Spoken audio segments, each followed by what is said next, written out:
Alas 5 pa lang ng umaga ay gising na ako at ilang araw ko na rin itong ginagawa at ito naghanda ako ngayon ng saging na saba upang magprito para kapartner sa aming pagkakape ngayong agahan. At makakita nyo rin mga kagala, ang paligid ay sadyang madilim-dilim pa at sa kasalukuyan ay mga 5:20 na yan ng umaga. At habang ako ay naghihintay ng tuluyang pagliwanag ay pinagpatuloy ko ang aking pagluluto para sa aming agahan. At nang makatapos na ako magluto ay agad na ako naghanda ng aming kape ni D. Isang kape lang talaga ang tinitimpla ko kasi hindi naman talaga ako ganung mahilig magkape, pahigop-higop lang ako. So tayo mga kagala, magandang umaga. Ika-4 na araw na ngayon ang aming paggagamas sa aming tupad. Masayang-masaya ako kasi sa unang pagkakataon ay nakasali ako sa tupad. At syempre, kahit mahirap ang paggagamas, 10 days namin yung bubunuin. Ngayon pa 4 na araw na namin. Okay lang yun, kahit dito naman sanay naman ako sa paggagamas. Doon pa kayo na pagkatapos ay may kikitain tayo. Kaya kahit pa sabihing mainit ang paggagamas, kasi dito mga kagala sa probinsya, iba yung tupad dito kaysa doon sa syudad. Kaya sa syudad wala masyadong gagamasin, puro mas marama ay walis. Pero talaga magwawalis ka dito, magagamas ka sa masukal na damuhan. Pero na-enjoy naman namin at okay naman ang aming mga kasama. Kaya kahit first time kong makasama sa ganitong, sabi nga gawaing na alay ng gobyerno at ako'y nakasali, masayang-masaya ako. Kaya mag-almusal na tayo mga kagala. Good morning. Nagluto ako ng saging na saba. Ayan na si D. Nag-alam lang siya ng hayop.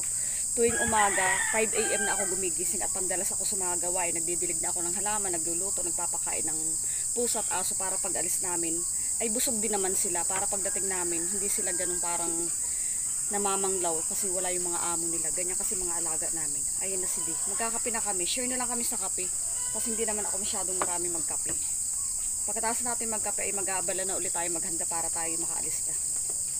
De!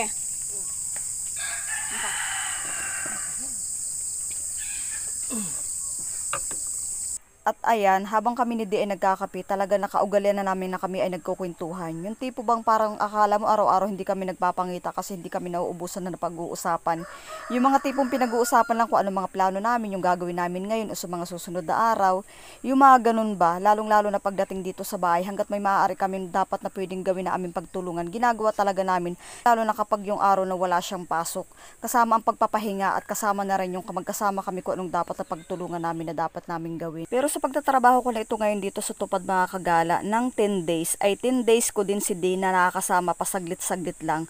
Kapag araw ng Lunes hanggang Biyernes, kasi bilang sekretary siya dito sa aming barangay mga kagala, ay may mga obligasyon din siya at trabaho na dapat gawin para sa aming mga ginagawa. At habang nga kami mga kagala ay nagkakape, para medyo natawa ako sa isip ko kasi naalaala ko si D. Kako parang kilalang gustong-gusto ko makasali sa ganitong tupad. Kaya lang kumbaga wala pang pagkakataon para talagang tuluyan ako makasali. At nung isa nanggaling siya sa trabaho ay gulat na gulat siya. Hindi siya makapaniwala talagang sumala ako. Isayang naman kahit pasanay siya at gusto niyang timbahay lang ako, pero nanghihinayang ako makagala at pagkakataon rin naman. 'Di ba, extra income din naman yun. At pagkatapos namin mga kagala magkape at mag-agahan ay nagmamadali na rin kaming umalis. At bago ka nga pala mga kagala makarating sa amin mismong barangay, ay ang una mong mabubungaran sa tabi ng highway ay ang bago naming multipurpose covered court ng aming barangay mga kagala dito sa Port Junction Norte. Shoutout nga po pala kay Vice Mayor Doc Elmer Linaw na siyang nag-donate at nagbigay sa kinatatayuan nitong aming bagong multipurpose dito sa aming barangay. Talagang mga kagala, hindi pa man talaga siya Vice Mayor ay talagang likas na ang pagtulong niya sa aming mga kababayan at ganoon na rin sa mga taga-ibang lugar na nangangailangan ng kanyang tulong. Kaya naman kami ay nai-excited sa darating panggaganapin dito mga palaro ng basketball kasi hindi na kami mababasa pa sa panunood. Ganoon na rin sa iba't ibang gaganapin ditong mga okasyon. At ilang hakbang lang mga kagala mula dito ay dito na matatagpuan ang aming barangay dito sa aming barangay Port Junction. At nang makatapos na kami dumaan dito sa aming barangay at nang kami makapag-attendance na ay dire-diretso na kami sa Zone 7 para sa aming gagawing paggagamas.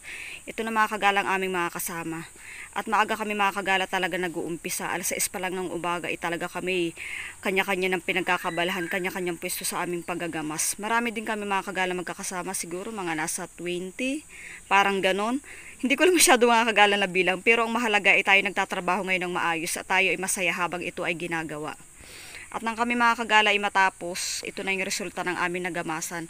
Nakakatuwa mga kagalang tingnan kasi talaga napakalinis na. Iba rin talaga mga kagala yung nagtutulungan. At nang kami makatapos ng 4 na oras sa paggagamas sa pagbubuno dito, inabot na kami ng init. Ay kanya-kanya na rin kaming paghihiwalay para makauwi na ng bahay para makapagpahinga. At bukas naman ulit namin bubunuin ang ika-5 araw namin ng aming paggagamas dito. Sa ngayon ay kanya-kanya muna kaming hagilapan ng masasakyan upang makauwi. Mayroong naglalakad, mayroon din naman nagsusundo.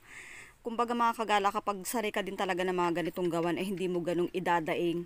Imbes na ikay magdamdam, talagang i-enjoy mo pa. O ayan na sila. Salamat po kay Kagawad Pipito Algarin sa paghahatid niya sa amin ng lugaw para sa aming agahan.